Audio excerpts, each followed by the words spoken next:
ये मुझे तब पता चला जब वेयरहाउस के क्राइम सीन्स की फोटोग्राफ्स मैं देख रहा था। तभी मेरी नजर उस पोर्ट्रेट की उंगली पर गई।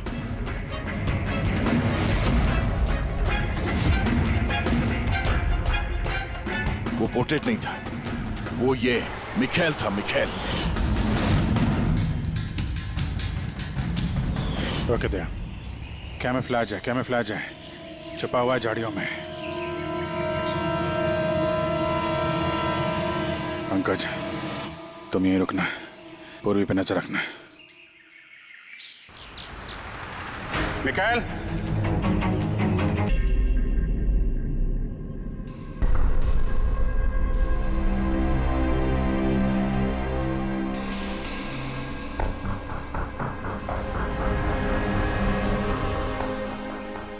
क्या हुआ था अभिजीत? काफी बेचैन लग रहे हो, क्या हुआ? अरे यार, वो एक वीडियो कॉल आने वाला है, उसी का वेट कर रहा हूँ। Video call? आज से पहले कभी तुम्हें वीडियो कॉल पे बात करते हुए नहीं देखा। तो कोई खास बात है क्या? अरे यार, तुम भी ना हर बार वैसा कुछ नहीं है। वो अपने केतन जी थे ना, वो क्राइम ब्रांच वाले। हाँ हाँ, केतन जी याद आया। अरे यार, उन्होंने बोला 12:30 बजे मुझसे वीडियो चैट करना चाहते हैं, कुछ सरप्राइज देने वाले हैं, उन्हीं का वेट कर रहा हूँ।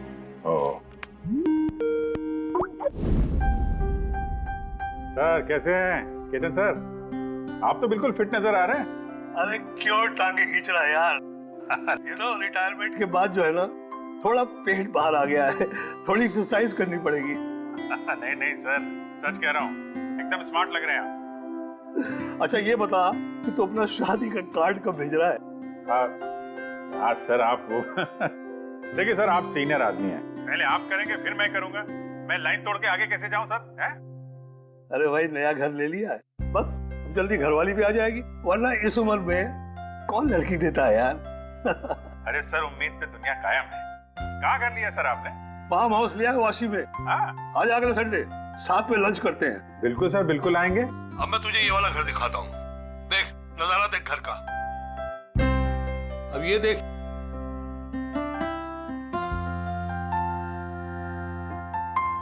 अब मैं तुझे दिखाता हूँ अपना स्टडी रूम।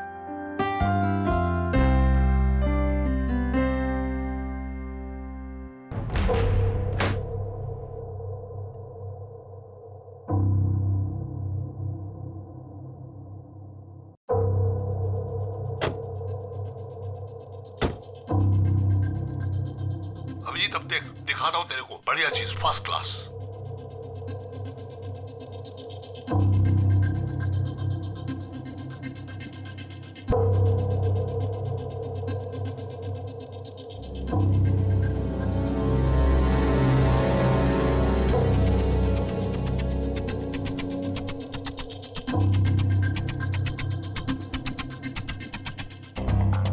देखा अभिजीत, ये है मेरा स्टडी रूम। सर बहुत बढ़िया है सर।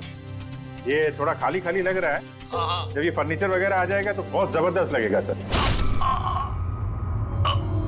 केतन जी? ओह नो, केतन जी क्या हुआ? अरे यार, चाकू मार दिया किसी ने।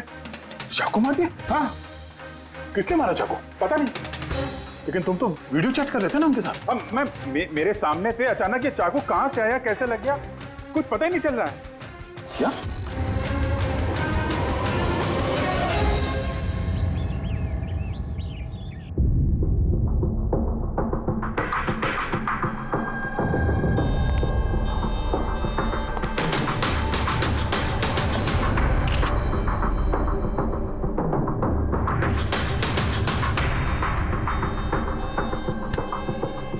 तुम ठीक हो?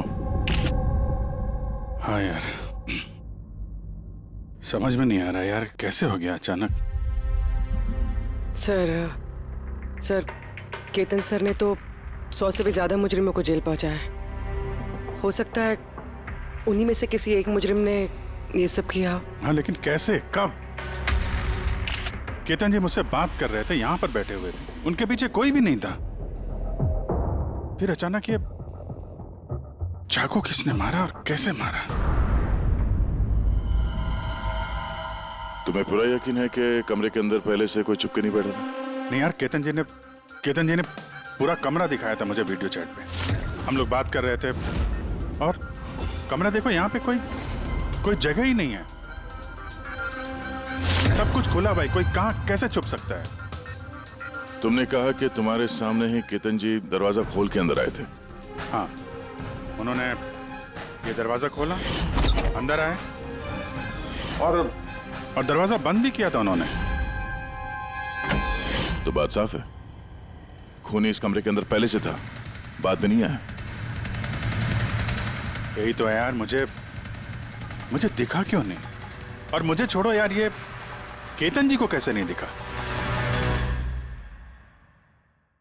सर, इस कमरे में आने का और कोई रास्ता नहीं है इस दरवाजे के अलावा। कोई खिड़की विड़की कुछ नहीं। पूर्वी, एक बार फिर से इस कमरे को चेक करो। कोई ना कोई खुफिया रास्ता होना चाहिए इस कमरे में। सर मैंने 3 बार चेक किया, एक एक दीवार, एक एक कोना, सब कुछ सर। वाकई इस कमरे में आने का और कोई रास्ता नहीं है। कोई तो खुफिया रास्ता होगा इस कमरे में, कुछ तो गड़बड़ है यहाँ, वरना ये मुमकिन नहीं कि अभिजीत को वो खूनी दिखा नहीं। ये केतन जी यहाँ पे अकेले रहते थे ना? हाँ, अकेले रहते थे, वो केयर टेकर होता था यहाँ पे। तो पता करना होगा कौन कौन आता था इनसे मिलने के लिए यहाँ पे, और किस किस को पता है केतन जी के इस नए घर के बारे में। पंकज सर। वो केयर टेकर को बुलाया है ना? हाँ सर, बात हुई सर, आ रहा है। फ्रेडी, एक एक फिंगरप्रिंट उठाना, एक भी मत छोड़ना। हाँ सर, एक एक कोने के फिंगरप्रिंट्स उठाऊंगा सर। साहब, मैं तो 2 दिनों की छुट्टी पे गया था। मुझे क्या पता था मेरे पीछे इतना बड़ा हादसा हो जाएगा। तुम्हारे अलावा और कौन कौन आता था यहाँ पे? केतन साहब और कारपेंटर। कितने कारपेंटर थे? 3। और कितने दिनों से काम कर रहे थे? करीब 1 महीने से। 1 महीने से? यानी घर के चप्पे चप्पे से वाकिफ थे। ये कारपेंटर केतन जी ने कहाँ से रखे थे? जान पहचान के थे या किसी ने बोला था उनको रखने के लिए? नहीं साहब, वो केतन सर के खुद के पहचान के थे, क्योंकि उन्होंने उनके पिछले मकान में भी कारपेंटर का काम किया था। पक्का और कोई नहीं आया? नहीं साहब। हाँ, याद आया साहब, 2 अनजान लोग और आए थे। एक किसी इंटरनेट कंपनी से आया था और दूसरा वाटर पाइपलाइन चेक करने आया था। उन लोगों ने पूरे घर का मुआयना किया। साहब ने इसके लिए मुझे डांटा भी था। क्यों डांटा? क्योंकि मैंने उन्हें अंदर आने दिया। साहब को उन दोनों के पहले से आने की कोई खबर नहीं थी, और साहब ने इंटरनेट कनेक्शन के लिए किसी को बोला भी नहीं था। और ये कब की बात है? यही कोई 2-3 हफ्ते पहले की बात है। लगता है इन्हीं दोनों ने कुछ गड़बड़ की है। अच्छा, 5 साल पहले जब तुम लोगों ने ये केस सॉल्व किया, तब केतन जी के अलावा इस टीम में और कौन कौन था? मैं, पूर्वी, केतन जी और महन।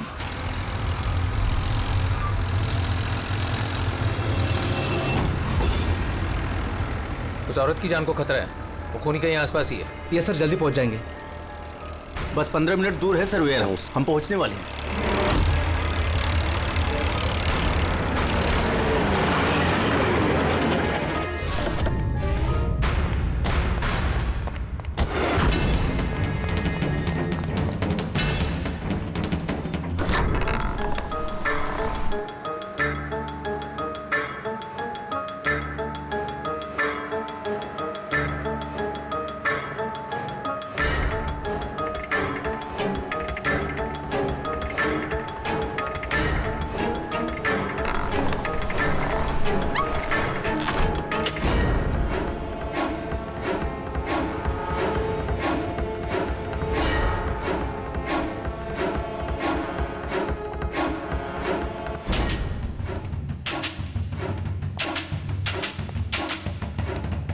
सर, यहाँ तो वो औरत दिख नहीं रही है, और ना ही वो मुजरिम। कहीं वो कॉल झूठा तो नहीं है?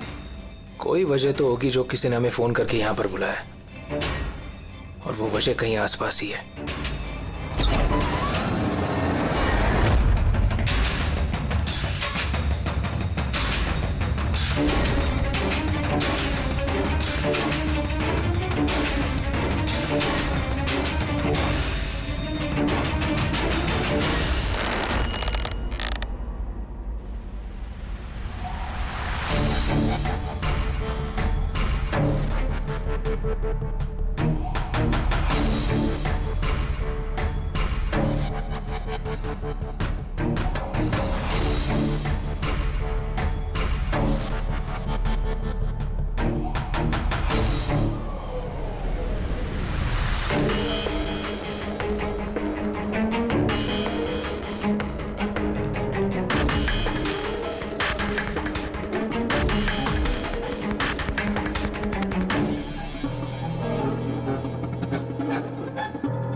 Sir sir Vinod. हाँ सर को चाकू लगा है। Sir sir oh no he is dead. तुम दरवाजा देखो जल्दी से। अरे दरवाजा तो अंदर से बंद है। इसका मतलब कि खूनी यही है। देखो उधर, तुम अंदर देखो। हाँ जल्दी। देखता हूँ।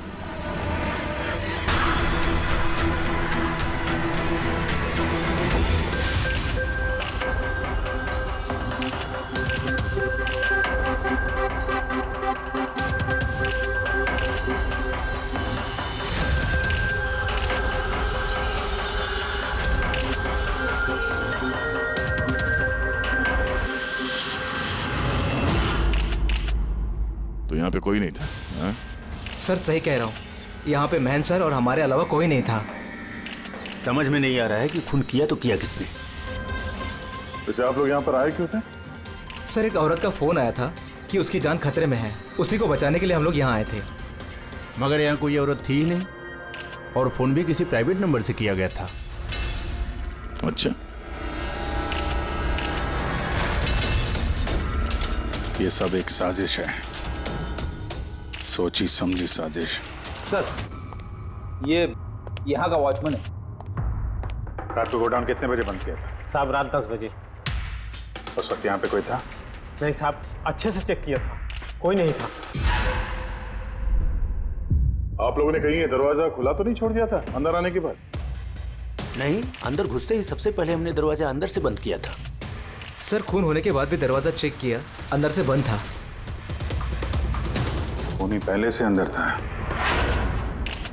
केतन जी के घर की तरह।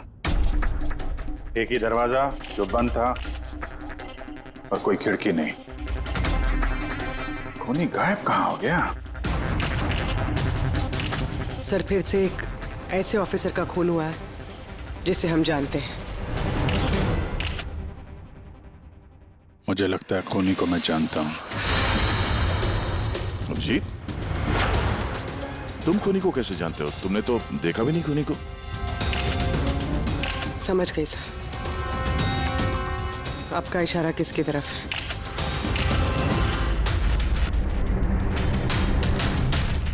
कहते तो ये सब क्या है?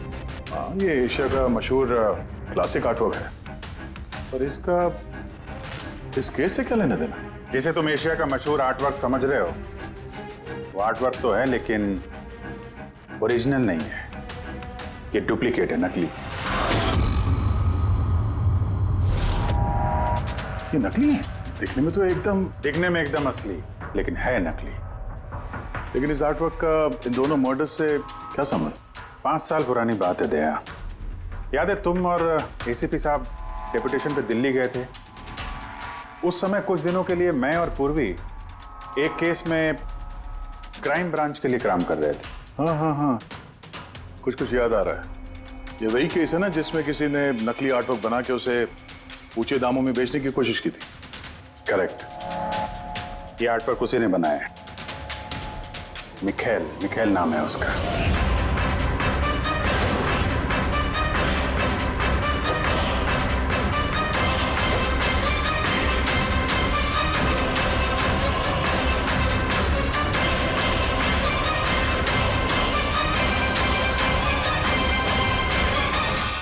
ऐसा नहीं था कि मिखेल की प्रतिभा और काबिलियत बाकी कलाकारों से कम थी। सही मायनों में आंका जाए तो मिखाइल उनसे कई मायनों में ज्यादा प्रतिभाशाली है, और शायद इसीलिए उसने किसी दिन ये सोच लिया कि ओरिजिनल पेंटिंग तो कोई भी बना सकता है, मगर ओरिजिनल की वैसी कॉपी बनाना सबके बस की बात नहीं है। और पैसा इतना है इस गलत काम में कि शायद उसे कभी कोई ओरिजिनल बनाने की जरूरत महसूस ही नहीं हुई। करोड़ों करोड़ रुपए कमाए उसने महान आर्टिस्ट की ओरिजिनल पेंटिंग की नकली कॉपी बना के, और उसका हाथ इतना साफ था कि कोई नहीं बता सकता था कि पेंटिंग असली है कि नकली। कई बार तो 30-40 साल पुराने कैनवास पे पेंटिंग की है उसने, किसी पुराने मास्टरपीस की नकल करते वक्त। और जब पानी सर के ऊपर निकल गया, कई कला प्रेमी करोड़ों रुपए गंवा बैठे, तो क्राइम ब्रांच ने मिखाइल को पकड़ने की जिम्मेदारी हम 4 ऑफिसर को सौंपी। केतन जी, मेहन, पूर्वी और मैं। मिखाइल तक पहुंचना आसान नहीं था, मगर कहते हैं ना कि चींटी को पकड़ना हो तो शक्कर का इस्तेमाल करना पड़ता है, और इस कलाकार की शक्कर थी उसके पुराने कैनवास और वो केमिकल्स जिसका वो इस्तेमाल करता है 100-200 साल पुराने नकली मास्टरपीस बनाने में। हमने सभी ऐसे आर्ट गैलरियों और दुकानों पर नजर रखनी शुरू कर दी जहां पे ये सामान मिलता था। जो ऐसा सामान खरीदने आता उसकी भी पूरी कुंडली निकाली हमने।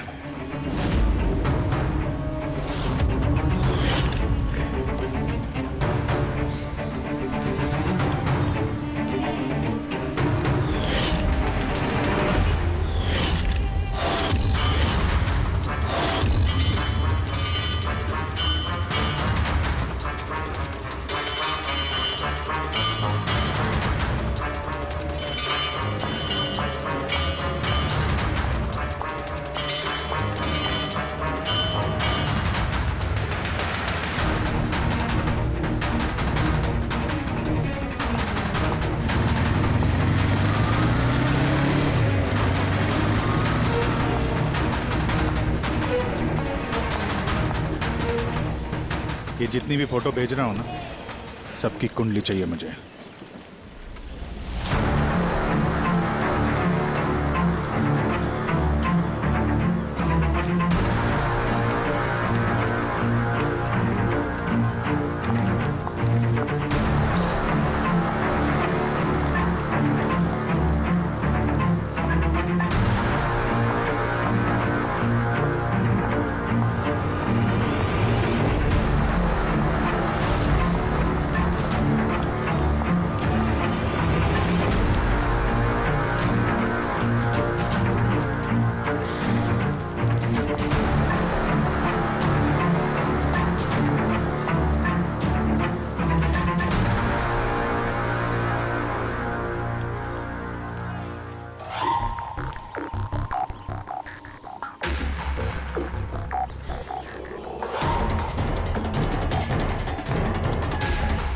और फिर एक हफ्ते बाद हमें एक ऐसी लड़की दिखी जो सामान तो खरीदती थी, मगर जिसका कोई आर्ट बैकग्राउंड नहीं था। जरूर कुछ गड़बड़ है सर। ये लड़की बैंक में काम करती है, फिर ऐसे सामान की जरूरत क्यों पड़ सकती है, और वो भी हर दूसरे दिन। सर, ये लड़की गड़बड़ तो लग रही है।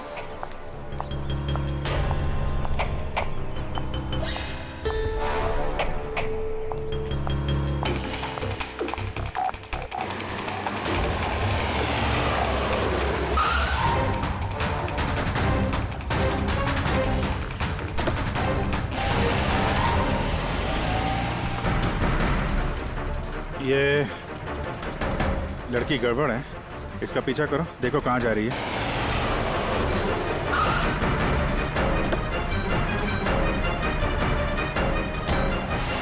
सर, मैंने उसका 3 दिन तक पीछा किया, लेकिन कुछ पता नहीं चला, क्योंकि वो सारा सामान लेकर अपने घर जाती थी, मगर चौथे दिन वो कहीं और गई।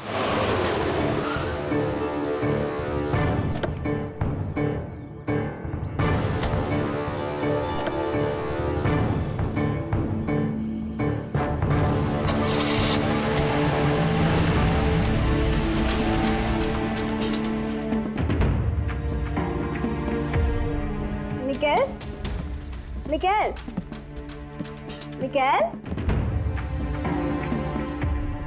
मिकाएल भी ना, इसने अभी तक लंच भी नहीं किया।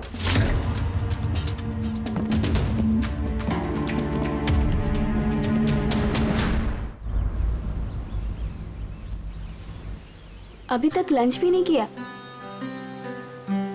इतना भी क्या काम में बिजी रहते हो कि खाने पीने का होश भी नहीं रहता? तुम्हें देख लेता हूँ ना तो पेट भर जाता है। जानू, बीबी को मस्का लगाने का ना ये बहुत पुराना आइडिया है। मस्का नहीं, सच कह रहा हूँ। तुमसे ज्यादा प्यार करने वाला जीवन साथी भला मुझे कहाँ मिलेगा जो मेरे लिए अपनी जान भी खतरे में डाल दे। मैं तो तुम्हारे लिए अपनी जान भी दे सकती। खबरदार, जो ऐसी बात अपने मुंह से भी निकाली। अगर तुम्हें कुछ हो गया ना तो मैं पूरी दुनिया को आग लगा दूंगा। इतना प्यार करते हो मुझसे? खुद से भी ज्यादा। अगर मैं कुछ मांगू तो मुझे दोगे? मैं जानता हूं कि तुम मुझसे क्या मांगोगी। यही ना कि मैं सब कुछ छोड़ क्यों नहीं देता। जानते हो तो फिर छोड़ क्यों नहीं देते?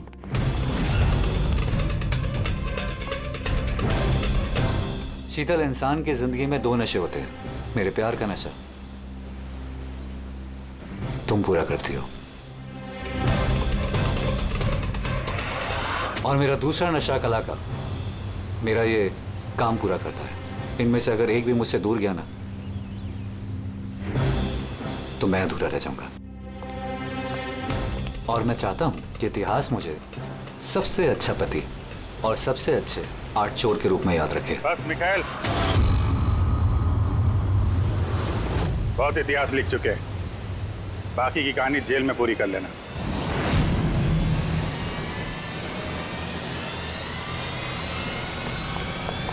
मिखाइल, रुक!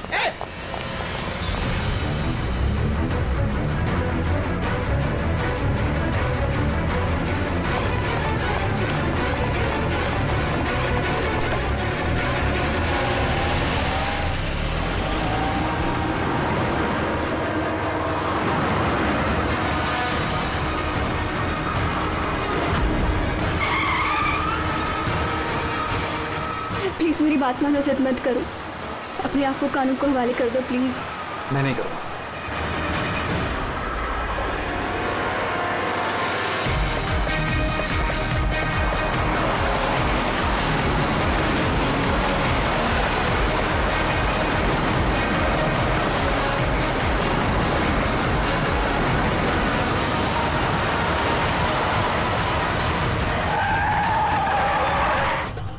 शीतल! रुक जाओ, रुक! शीतल! She's dead, sir. तुम लोगों की वजह से मेरी शीतल मुझे छोड़ के चली। छोड़ूंगा नहीं मैं तुम्हें। तुम्हारी पत्नी का मौत का अफसोस है हमें, पर उसकी मौत का जिम्मेदार हम नहीं, तुम हो। ना तो तुम जुर्म के रास्ते पे चलते और ना ही तुम्हारे बुरे कर्मों की सजा उसको भुगतनी पड़ती। कर्मों की सजा किसे मिलेगी ये भविष्य बताएगा। उसकी 5 साल की जेल की सजा तो अब तक खत्म हो चुकी होगी, लेकिन अपनी बीवी के बदले की आग शायद अब तक जल रही है उसके सीने में। मतलब केतन जी और महन के बाद उसका निशाना अभी पूर्वी और तुम पे है। करेक्ट। मगर सर, वो ये सब कर कैसे रहा है? किसी को नजर क्यों नहीं आ रहा? अब इस राज से पर्दा तो मिखाइल ही उठा सकता है। इसके पहले वो तुम तक या मुझ तक पहुंचे, हमें मिखाइल तक पहुंचना होगा। सर केतन जी के घर से जो फिंगरप्रिंट्स मिले थे सर। हाँ, वो मैच हुआ किसी से? सर वो वाटर पाइपलाइन वाला इंसान तो निर्दोष निकला, लेकिन इंटरनेट वाला बदमाश है। कौन है ये इंटरनेट वाला? रमन जोग सर, पुराना पापी है सर। अभी 6 महीने पहले वो ऑथर रोड जेल से निकला है। ऑथर रोड जेल?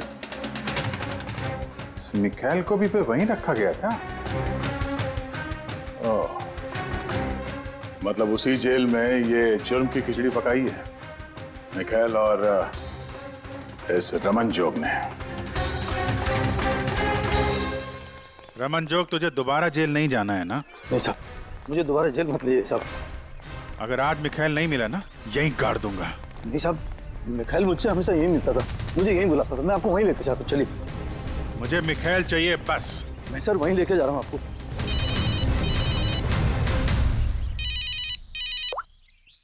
हाँ शांति, क्या पापा की तबीयत खराब हो गई?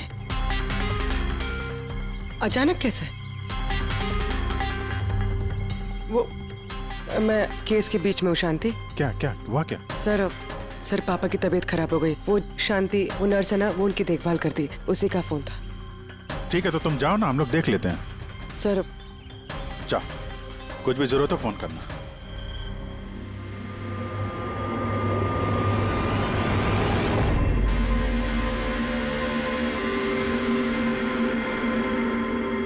क्या हुआ सर? फ्रेडी, मैं ये सोच रहा हूँ कि हमारे अब तक के सीआईडी के करियर में हमने बहुत सारे ये क्लोज रूम मर्डर्स सुलझाए हैं, पर उनमें से एक भी केस ऐसा नहीं था। हाँ सर, पहले भी ऐसे बंद कमरे वाले केस आए हैं। कहीं ना कहीं तो खुफिया रास्ता मिलता ही था खूनी के अंदर या बाहर जाने का। हाँ, या तो कमरे में कोई खुफिया रास्ता होता है या फिर कमरे के साथ छेड़छाड़ की गई होती है खून करने के लिए। मगर यहाँ पे ना तो कोई खुफिया रास्ता है और ना ही कमरे के साथ कोई गड़बड़ हुई है, और ये खूनी तो ऐसा जो नजर ही नहीं आता। सर मेरा तो सोच सोच के दिमाग घूम रहा है। खूनी नजर क्यों नहीं आ रहा है? बहुत सालों पहले मैंने एक फिल्म देखी थी जिसमें हीरो गैजेट पहन के गायब हो जाता है, लेकिन वो तो फिल्म थी ना सर।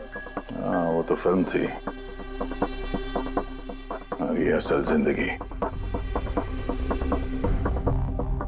सर क्या सोच रहे? वही सोच रहा हूँ कि सब में समझ में क्या नहीं आ रहा है हमें।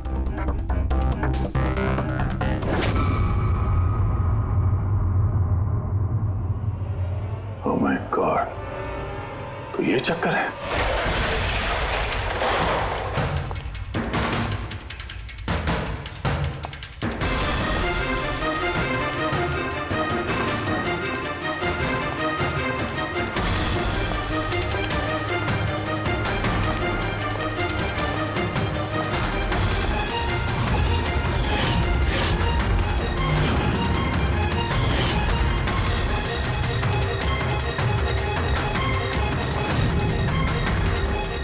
काफी दिनों से नजर रखे हुए थे हम चारों पे।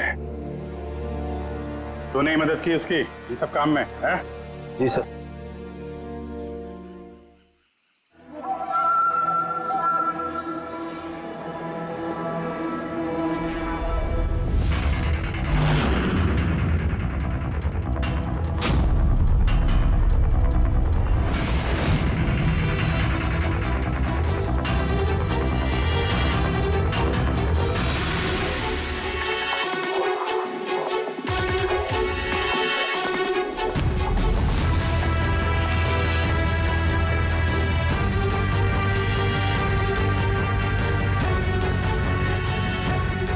मगर इस वॉलपेपर, फर्नीचर, इन सब की तस्वीर क्यों ली, हैं? वो मिखाइल ने जैसे ऐसे बोला साहब, मैंने वैसे ही उसकी तस्वीर ली सर। बस मुझे नहीं मालूम सर इन तस्वीरों को वो क्या करने वाला था।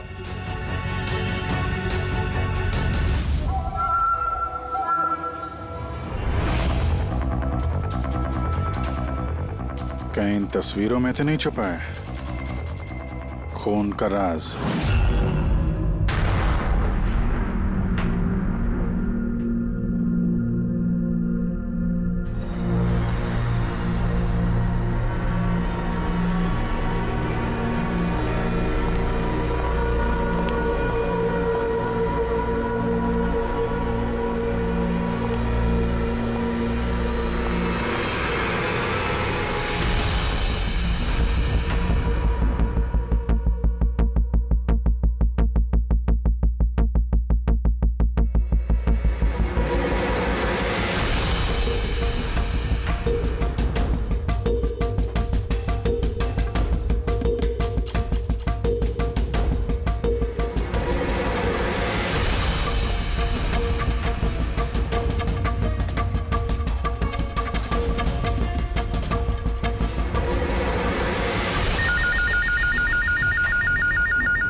हेलो, कैसे हो अभिजीत बाबू? मिखाइल, क्या बात है, इतने सालों बाद भी मेरी आवाज नहीं भूली।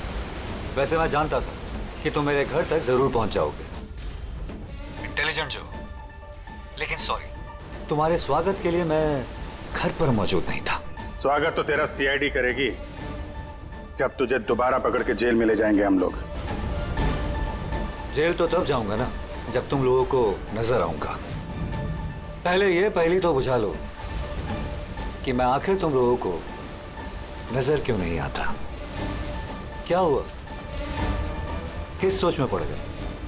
मानता हूं कि इंटेलिजेंट, पर इतने इंटेलिजेंट नहीं कि इस केस को सुलझा सको। केस तो तुम्हारी और पूर्वी की मौत के साथ ही खत्म होगा।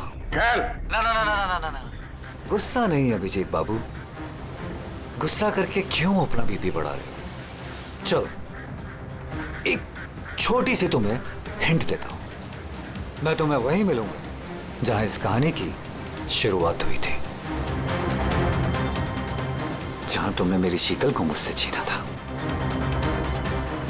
पूर्वी की मौत से पहले पहुंच तो जाओगे ना तुम? निकल। सुन, हेलो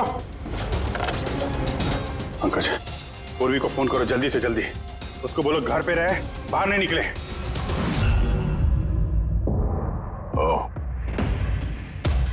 क्या हुआ सर?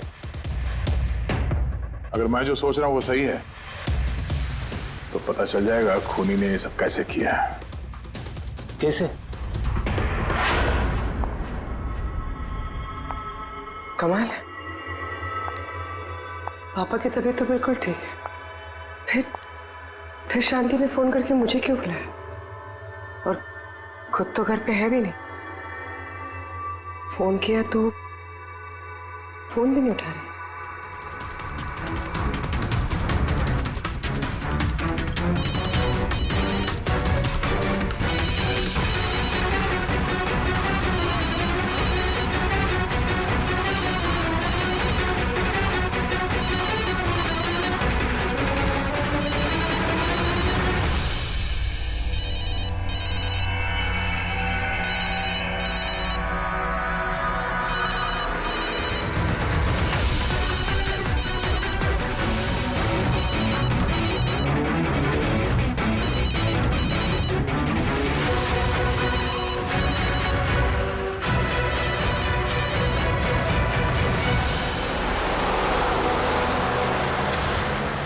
सर ये पूर्वी फोन ही नहीं उठा रही है।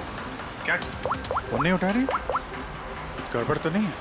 सर कहीं मिखेल उस तक पहुंच ना गया हो सकता है वो जो फोन इसके घर से आया था उसके डैड की तबीयत के बारे में, हो सकता है उसी ने किया।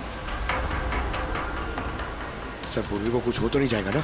उम्मीद करते हैं वक्त रहते पहुंच जाए। अगर उसने हाथ लगाने की कोशिश की तो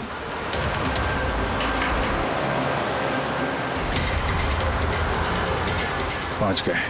ये वही जगह जहां पे मिखाइल की बीवी शीतल की मौत हुई थी।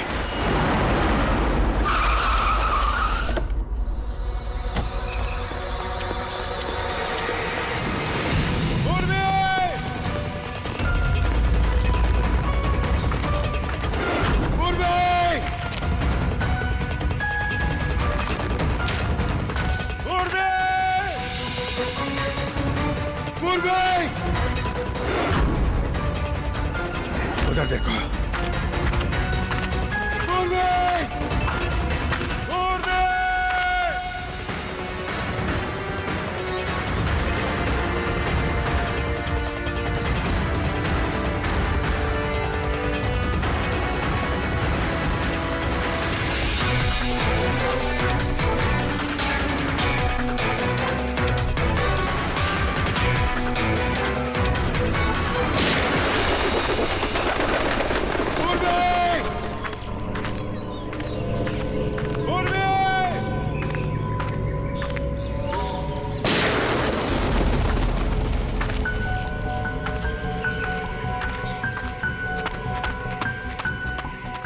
सर हाँ पंकज, पता नहीं किसी ने गोली चला दी सर।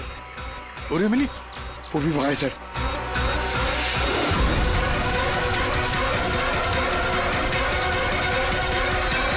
पंकज अलर्ट रहना, मुझे कवर दो, मैं जाता हूँ पूर्वी की तरफ।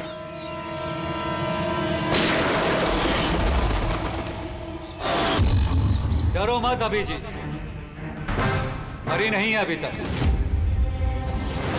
लेकिन अगर उसके करीब जाने की कोशिश की तो मेरी उंगली ट्रिगर पर है और गोली तो तुमसे तेज ही पहुंचेगी उस तक। मिकाएल, गोली मत चलाना। देखो, तुमको बदला लेना था ना, मैं आ गया हूं मिकाएल। प्लीज पूर्वी को जाने दो। खबरदार, कोई चालाकी नहीं अभिजीत, क्योंकि तुम मुझे नहीं देख सकते, पर मैं तुम्हें अच्छे से देख सकता हूं।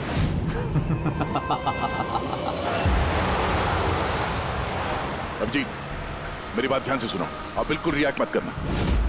तुम इस मिखाइल को देख नहीं सकते। तुम और केतन जी उसे केतन जी के स्टडी रूम में देख नहीं पाए। महन उसे 8 वेयरहाउस में देख नहीं पाया। पूर्वी खुद उसे अपने घर पे देख नहीं पाई। क्यों?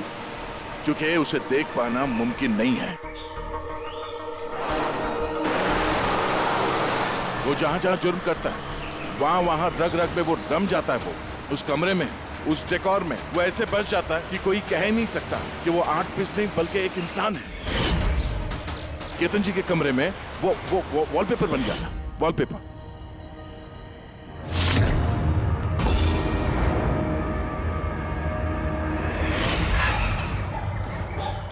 और महन के उस वेयरहाउस में वो पोर्ट्रेट बन गया था।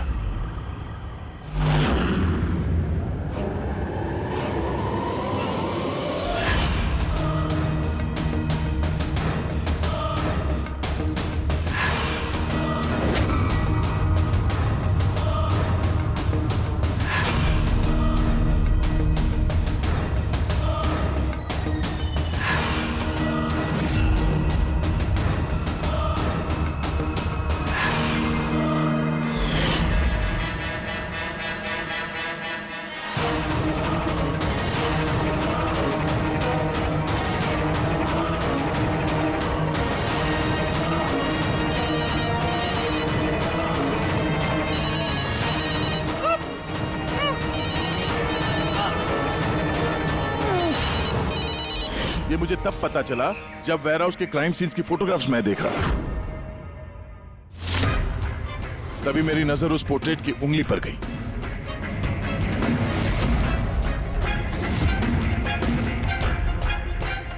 वो पोर्ट्रेट नहीं था, वो ये मिखाइल था। मिखाइल। रोके दे। कैमोफ्लेज है, कैमोफ्लेज है, छुपा हुआ है झाड़ियों में। पंकज, तुम यहीं रुकना, पूर्वी पे नजर रखना। मिखाइल, हम लोग कुछ नहीं करेंगे, हम लोग यहां से जा रहे हैं। बस खाली तुम पूर्वी को छोड़ दो प्लीज।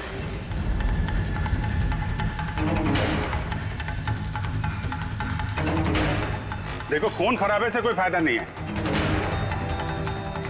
मैं यहां पे आ गया हूं। तुम बोलो कहां पे मिलना, मैं आ जाता हूं ना। बस आगे मत बढ़ना अभिजीत, मेरे साथ ये गेम खेलना बंद करो। ठीक है, ठीक है। गोली चलाने से कोई फायदा नहीं है।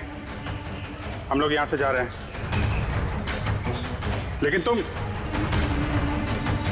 तुम चाहते क्या हो मिखाइल?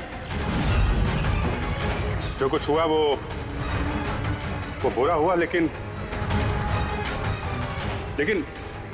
इन सबसे तुम्हें क्या मिलेगा? हैं?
मेरे शीतल को मुझसे छीना था ना, मैं तुम्हें छोड़ूंगा नहीं।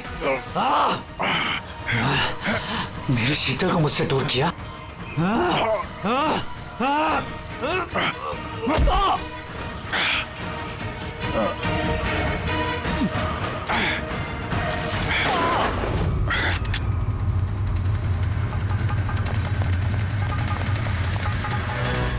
तेरी असली जगह जेल में है, लेकिन इस बार तू बाहर नहीं आएगा, सीधा फांसी पे चढ़ेगा। अपनी बीवी की जलती हुई चिता पर कसम खाई थी मैंने कि जब तक तुम चारों को शमशान घाट ना पहुंचा दूं, ना जीऊंगा ना मरूंगा।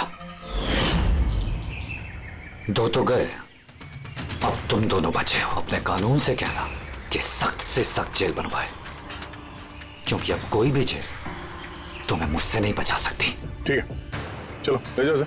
चल चल।